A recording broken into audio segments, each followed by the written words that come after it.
第一次世界大戦より前の世界では、個人で自由にお金を儲けていこうという考えの資本主義が広まっていったのですが、その弊害として土地やお金を持っている資本家はよりお金持ちに、労働力をお金に変えるしかない労働者はより貧乏になっていき、貧富の格差が問題となっていきました。そんな問題を受けて、資本主義は良くない、労働者たちの国を作ろう、お金はみんなで分配しようと考える人々が現れます。こうして生まれた考え方が社会主義です。もともと社会主義という考え方は理想論だ、机上の空論だとして軽視されていましたが、第一次世界大戦中にロシアで社会主義革命が起こり、世界初の社会主義国家ソビエト連邦が成立したため、現実のものとなりました。こうなると世界中の労働者たちが、我々も後に続こう、現状を変えて社会主義を取り入れようと考えるようになります。しかし当然ですが、現状の資本主義に満足している資本家たちは現状を維持したいと考えます。このように現状を維持しようとする勢力のことを右翼、現状を変えようとする勢力のことを左翼と言います。そのような世界の混乱の中でドイツでは、背後からの一突きという考え方が広まっていました。そもそも第一次世界大戦はドイツが攻め込んだ先のフランスやロシアが主戦場となっていたため、ドイツ国内で大きな戦闘は起きていません。それなのにドイツが負けたため、国民の中にはなぜドイツが負けたのかを理解できない人が多かったのです。ドイツは戦争に勝っていた。ドイツが負けたのは戦争に負けたからではない。国内で社会主義革命が起こったから負けたのだ。ドイツが負けたのは国内にいた社会主義者たちのせいだ。戦っていた兵士たちは社会主義者に背中を刺されたのだ。そのような話が広まっていったのです。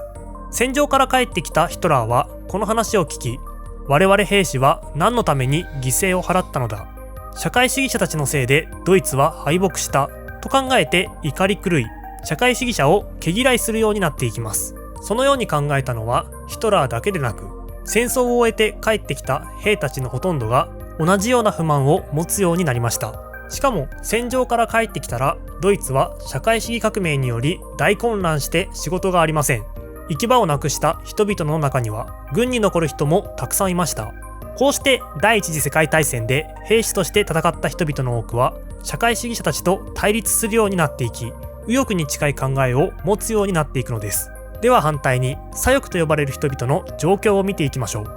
当時のドイツでいうところの左翼というのは社会主義者です。戦争に負けた上に右と左の対立が激しくなったドイツでは結束が弱まってしまい、各地で自治を行おうという傾向が強まります。ヒトラーが戻ってきたミュンヘンはここ南部の町なんですが、このミュンヘンで社会主義者たちを主導していたのがクルト・アイスナーという人物です。彼は南部の革命を成功に導き、新政権を樹立。アイスナーの主導により自治を行おうとする南部には2つの道がありました。1つ目は労働者や農民、兵士たちによって組織されたレーテによる政治を行う道。2つ目は選挙によって選ばれた代表者たちが議会による政治を行う道です。要するに社会主義者の中でも急進派と穏健派に分かれており、急進派は革命によって一気に社会主義を取り入れよう、穏健派は議会によってゆっくりと社会主義を取り入れていこうと考えていたということです。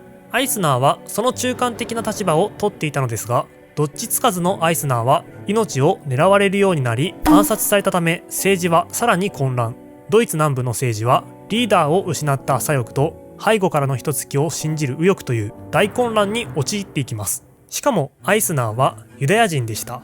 アイスナー以外にも社会主義者たちの中にはユダヤ人が多くいたため、右翼たちは革命を主導したのはユダヤ人たちだ。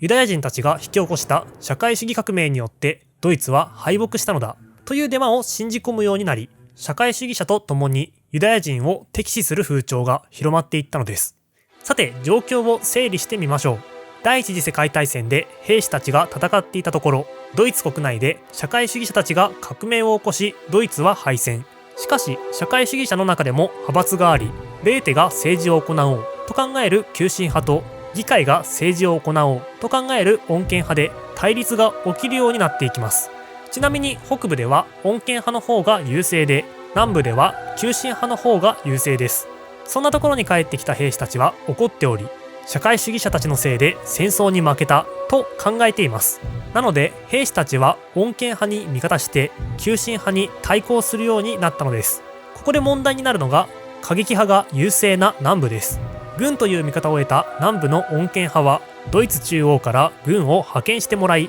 南部の急進派を倒してしまいました。こうして南部では次第に軍の力が強くなっていったのです。そんな南部の軍にいたのがヒトラーです。この頃のヒトラーは軍隊の教育を行う部署に配属され、ドイツの歴史や戦争、さらには社会主義や経済について勉強し、ドイツは勝っていた。それなのに背後からの一突きで負けたのだ。社会主義は敵だ、ユダヤ人は敵だという教育を軍隊にしていました。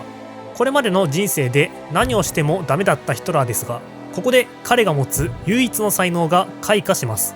奇妙にしゃがれた声で大衆に対して熱気あふれる弁舌を行い、人々を引きつけ興奮させ、彼らを自分の考えに引き込む才能。これに関してヒトラーは天才的な才能を持っていたのです。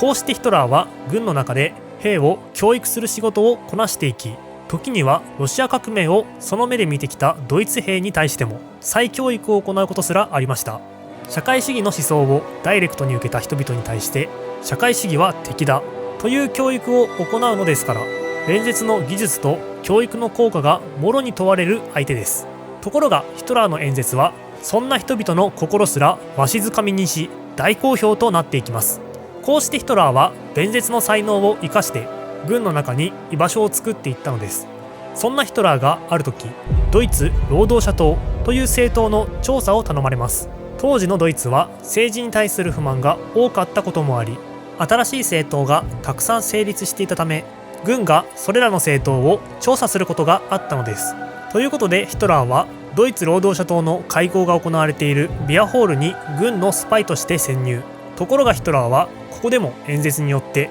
ドイツ労働者党の人々を魅了してしまい、ついには党首のアントン・ドレクスラーからぜひ我が党に入党してくれと頼まれます。政党に入れば軍から離れなければいけないのが決まりでしたが、状況を説明したところ軍から特別の許可が出て、ヒトラーはこのできたばかりの小さな政党に入党しました。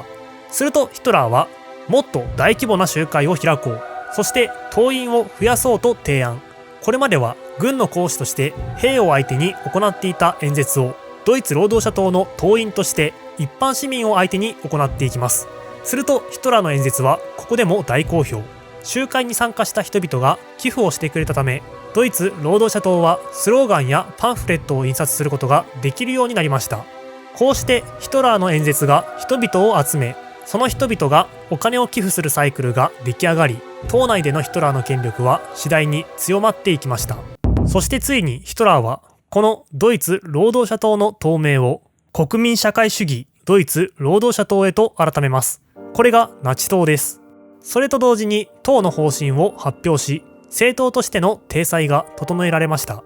こうしてヒトラーはナチ党の党員として新しいスタートを切り、背後からの一突きを行ったと考えられる社会主義者やユダヤ人と、その成果から権力や利権を得た民主主義者を非難し、ベルサイユ体制によってドイツを貶めた列強を攻撃することで、人々の怒りを扇動し、注目を集めていくことになったのです。